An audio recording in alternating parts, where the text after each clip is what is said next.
Durante décadas, la Unión Soviética ha sido el gran monstruo que amenazaba la humanidad, la libertad y la democracia. ¿Sabes cuál? La Unión Soviética. La Unión Soviética. ¡Qué La miedo! Unión Soviética. Actualmente, la prueba palpable del fracaso del socialismo. Vuestro modelo crea pobreza. Te lo dije en su... Sí, crea pobreza. El único intento que había en la historia humana, desgraciadamente, de igualdad, lo hicieron los comunistas, ¿no? En los países del este. Y fue un desastre. Pobreza y pobreza. Lo creasteis en la Unión Soviética. Pero si tan mal fue con el socialismo, ¿por qué la mayoría de los que lo vivieron quieren que vuelva? Y es verdad que se fueron, pero no se cuenta la segunda parte. La segunda parte, que en la Alemania del Este, en el Berlín actual, siguen votando a los antiguos comunistas.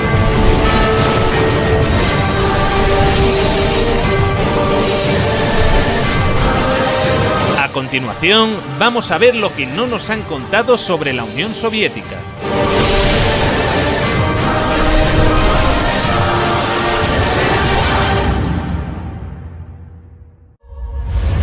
Esta es la evolución del PIB ruso en los últimos años del régimen zarista, prácticamente estancado hasta que se produce el origen de la Unión Soviética.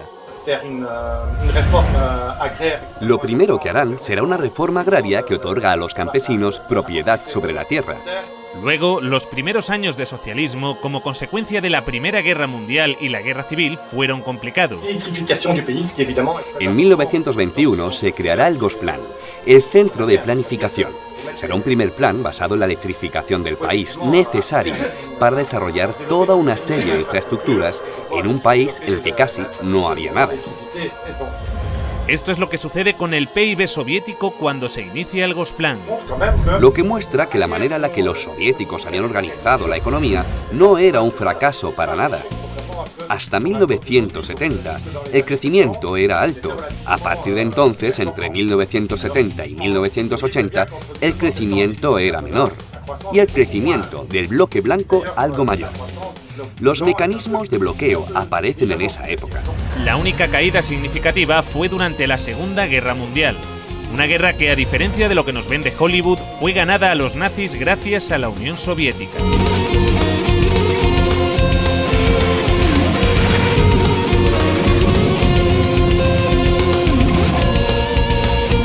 Stalingrado fue la primera gran victoria del ejército soviético. El triunfo del Volga es como un faro, el punto de inflexión de la Segunda Guerra Mundial. Solo en Stalingrado murieron más nazis que en todo el frente occidental junto. Europa y la URSS habían quedado devastadas tras la guerra. Elaboraron lo que más tarde se convertiría en el Programa de Recuperación Europea, que lograría levantar nuevamente a la Europa occidental. Europa necesitó que los Estados Unidos inyectaran cantidades ingentes de dinero para relanzar su economía. La Unión Soviética no. La URSS se desarrollaba más rápido que los países avanzados. No muchos países lograron cifras de desarrollo igual de rápidas. Algunos países de Asia del Este, tras la Segunda Guerra Mundial, lograron altos niveles de desarrollo, pero en la época era inigualable. En el año 1963, Rusia había pasado de un sistema monárquico con una economía agrícola atrasada a multiplicar por 52 su volumen industrial gracias a la economía planificada. La primera vez en la historia que un país alcanza tales cotas de desarrollo sin esclavizar o robar los recursos naturales de países subdesarrollados como hace Occidente. Y la calidad de su industria a menudo superaba a la occidental. En la antigua Alemania del Este, la economía comunista más eficiente, las normas estipulaban que las neveras y las lavadoras debían funcionar durante 25 años. Compré esta nevera en Alemania del Este en 1985. Tiene por lo menos 24 años. Nunca he tenido que cambiar la bombilla. Tiene casi 25 años. En 1981, una fábrica de Berlín Este empezó a producir una bombilla de larga duración. Los responsables de la fábrica presentaron la nueva bombilla en una feria internacional en busca de compradores occidentales. Cuando los fabricantes de Alemania del Este presentaron estas bombillas de larga vida en la Feria de Hannover de 1981, sus colegas del oeste dijeron: «Os quedaréis sin trabajo». Los ingenieros de Alemania del Este dijeron: «No, al contrario. Conservaremos nuestros trabajos si ahorramos recursos y no malgastamos tungsteno».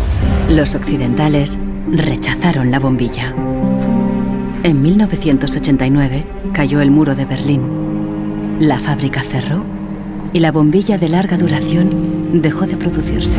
El socialismo logró también mejorar de manera notable la calidad de vida de los ciudadanos. La vida de los soviéticos mejora en muchas cosas: la educación, la salud, el trabajo, pero a cambio la gente paga un precio muy alto. Desde Moscú, los dirigentes del Partido Comunista gobiernan con mano de hierro los diferentes pueblos y naciones que forman la Unión Soviética. Junto a los errores y a veces horrores, los rusos comieron por primera vez con los comunistas, tuvieron educación con los comunistas, tuvieron sanidad con los comunistas. La esperanza de vida subió de 40 a 70 años en 4 décadas y la mortalidad infantil se redujo en casi un 90%. Entre 1920 y 1921 hay una hambruna terrible. La guerra destruye la agricultura y además la guerra se da en los territorios más fértiles. La economía planificada también logró resolver esto, tanto que el promedio de estatura aumentó, consecuencia de las mejoras en la alimentación tras la Segunda Guerra Mundial. Esta gráfica muestra los niveles de ingesta calórica per cápita en Europa y los Estados Unidos. Aquí abajo, España. Por encima de todos, la Unión Soviética. Crearon también el primer sistema sanitario universal y gratuito del mundo. Los servicios sanitarios actuales de la URSS son el resultado de 40 años de evolución, experiencias e investigaciones. Forman un sistema unificado que se extiende a todas las disciplinas sanitarias y cuyas ramificaciones alcanzan a todos los centros de población que constituyen las 15 repúblicas de la Unión, llegando hasta las más pequeñas y remotas aldeas y zonas agrícolas. En el año 1980, la URSS tenía más médicos y camas de hospital que los Estados Unidos de América.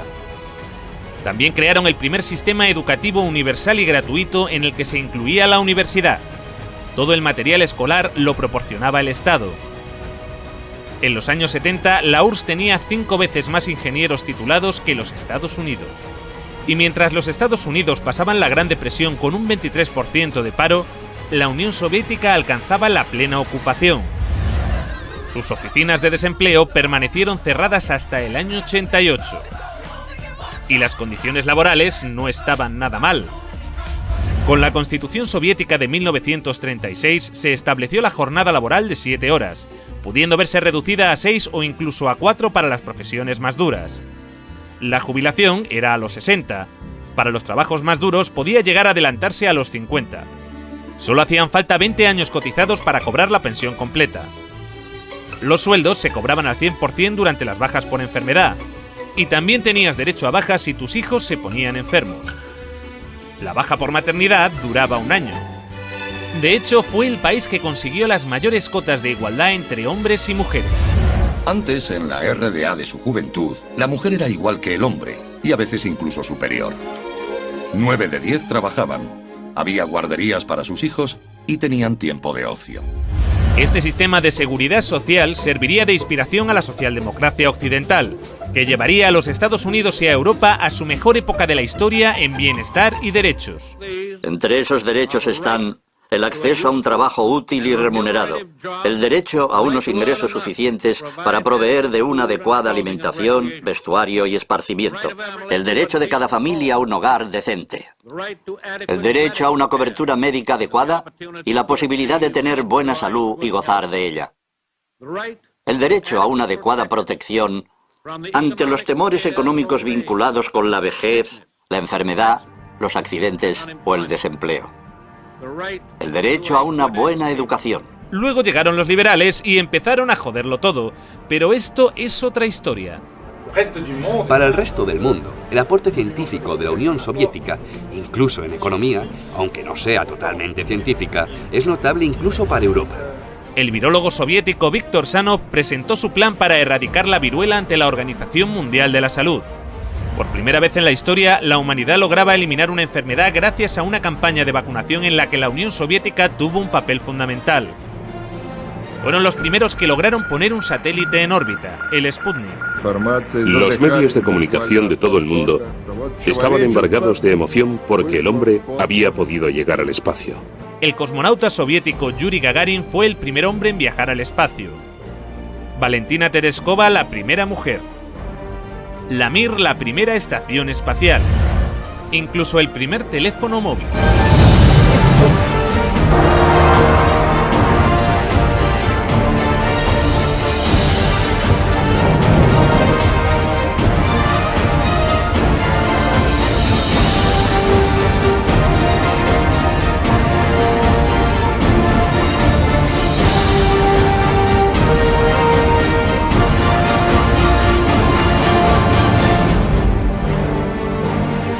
El acceso a los coches era difícil, pero el transporte público era gratuito y amplio.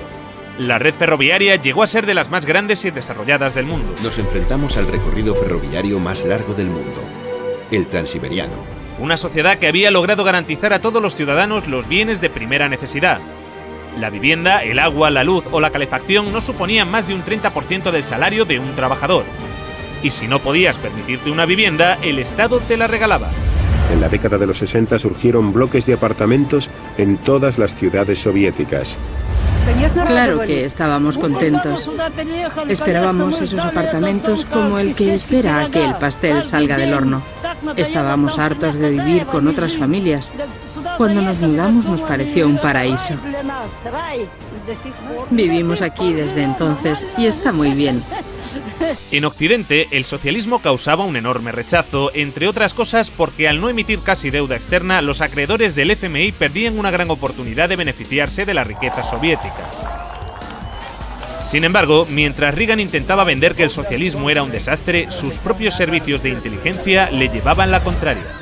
En diciembre, un estudio de la CIA indicó que la URSS experimentó un crecimiento económico continuo y una mejoría en el nivel de vida de su población durante los últimos 30 años. Estos son 3 perros, uno americano, uno polaco y uno ruso. Están de visita, ahí el perro americano les explica cómo funcionan las cosas en este país. Y les dice, si ladráis lo suficiente, alguien vendrá y os dará algo de carne. Y el perro polaco pregunta, ¿qué es la carne? El perro ruso pregunta, ¿qué es ladrar? La habilidad de la economía soviética para mantener su viabilidad ante la ausencia de importaciones es mucho mayor que la de la mayoría y posiblemente todas de las economías de otros países industrializados, asegura la CIA en su informe. Pero la aventura socialista llegaría a su fin. A principios de los años 70, las reformas de Kosygin empezaban a descentralizar la economía. Esto produjo que la economía se empezara a ralentizar. 15 años más tarde, Gorbachev, para arreglarlo, decide empezar a liberalizar más el mercado. En 1985, Gorbachev llega al poder y lanza la perestroika. Como él mismo decía, su intención era un socialismo a la sueca. Pero en lugar de relanzar la economía, lo empeoró más. En el año 89, el PIB de la URSS caía por primera vez en décadas. En marzo de 1991 se hizo un referéndum preguntando por la continuidad de la Unión Soviética. Los ciudadanos votaron a favor de mantener la Unión con casi el 80% de los votos. Pero Boris Yeltsin y los Chicago Boys tenían otros planes. Esto sucedió a pesar de un referéndum en el que la mayoría de la población votó por la conservación de la Unión Soviética. En agosto de ese mismo año, una facción del Partido Comunista dio un golpe de Estado. Según la agencia de prensa soviética TASS, el presidente soviético Mikhail Gorbachev ha renunciado a su cargo y ha sido sustituido por Gennady Yanev. Lo que están haciendo es engañar vilmente al pueblo. Esto es un golpe anticonstitucional. El golpe fracasó, pero debilitó lo suficiente al gobierno para iniciar el desmantelamiento de la Unión Soviética encabezado por Boris Yeltsin. Estábamos defendiendo una Rusia libre, y el símbolo de esa Rusia libre era Yeltsin. Un proceso que ya parecía irreversible desde hacía 2 años cuando se produjo la emblemática caída del muro de Berlín. Algo que hoy se recuerda como un gran logro de la humanidad.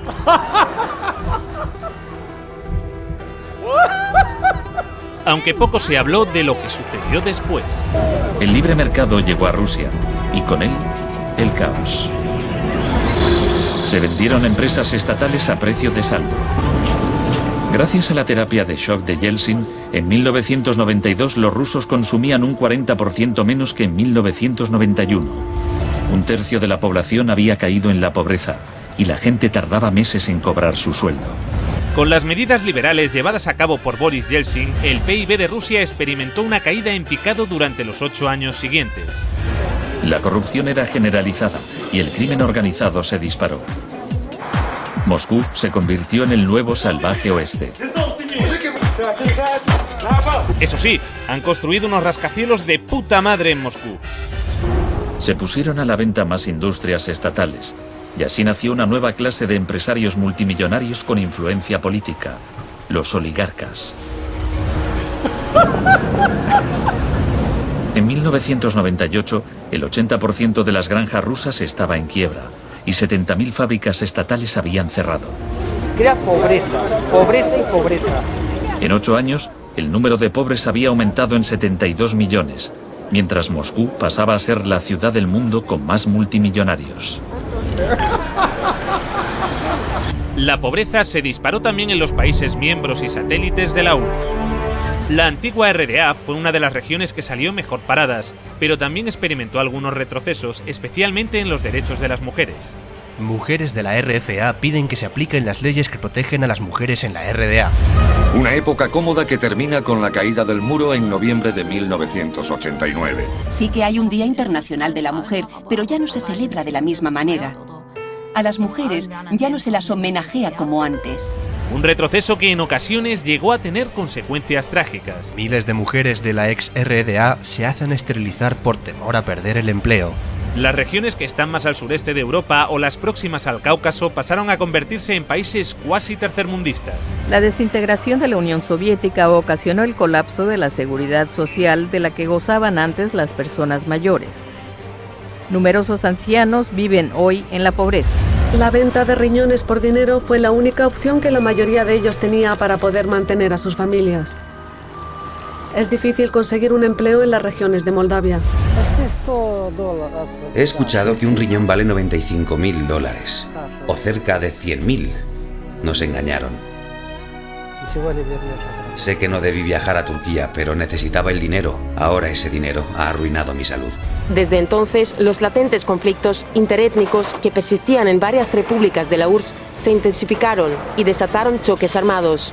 Según diferentes datos, estos enfrentamientos se cobraron las vidas de decenas de miles de personas. Millones tuvieron que refugiarse. En Rumanía, ahora es habitual ver a niños viviendo en la indigencia en las calles de Bucarest. Y aunque los acreedores occidentales del FMI se beneficiaron enormemente de que en países como este se disparase la deuda externa, el grueso de la ciudadanía en Europa tampoco fue a mejor. En Europa hay 123 millones de pobres, pero los milmillonarios han continuado creciendo. Por alguna razón, desde la caída del muro de Berlín, en Europa no hemos parado de perder derechos y calidad de vida. Esa gran amenaza que se llamaba el comunismo y que estaba allí, obligó a los conservadores de aquí a tomar una serie de medidas.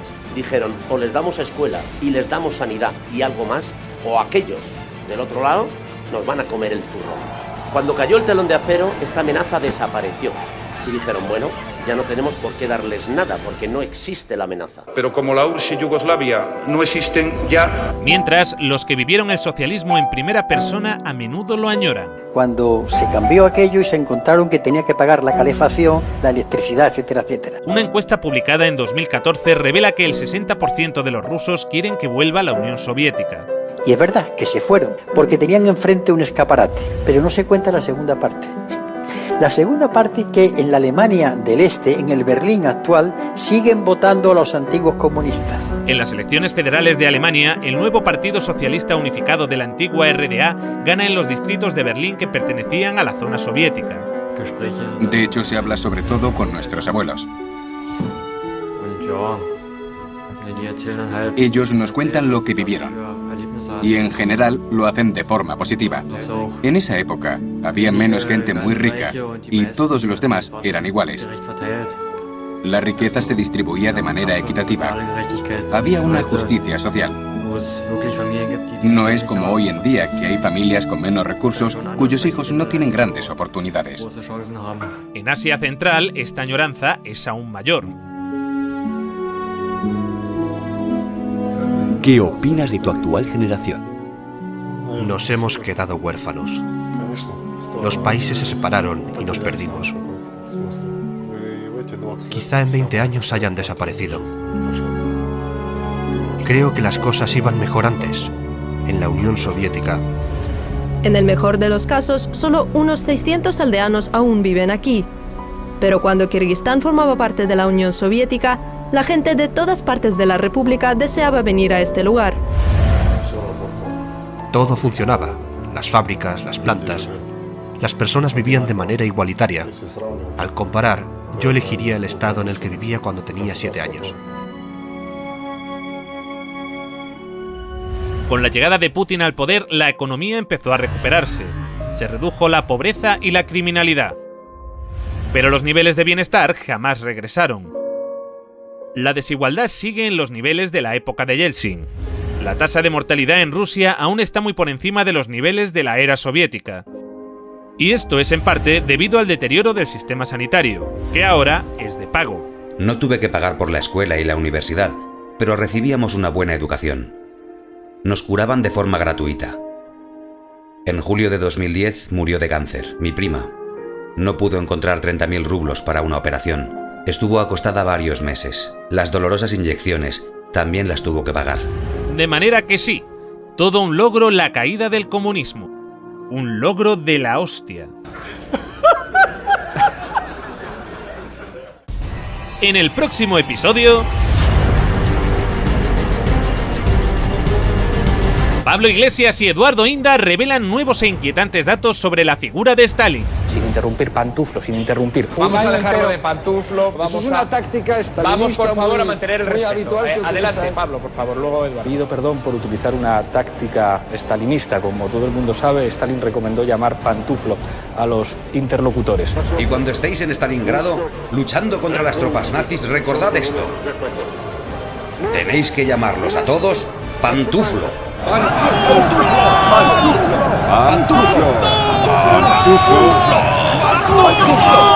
¿Cambiará esto la opinión que tienen los ciudadanos de Stalin? Yo creo que a Stalin más le hubiera valido invadir Ciudad Rodrigo. Ciudad Rodrigo. Ciudad Rodrigo. Ciudad Rodrigo. Ciudad Rodrigo. ¿Y qué pasa con Ciudad Rodrigo? Si me la chupas te lo digo. Era pobreza, pobreza y pobreza. No hay que olvidar que según el país que promueve golpes de Estado en América Latina y que financia y arma a yihadistas en Oriente Próximo, la URSS no era una democracia. Así que suscríbete.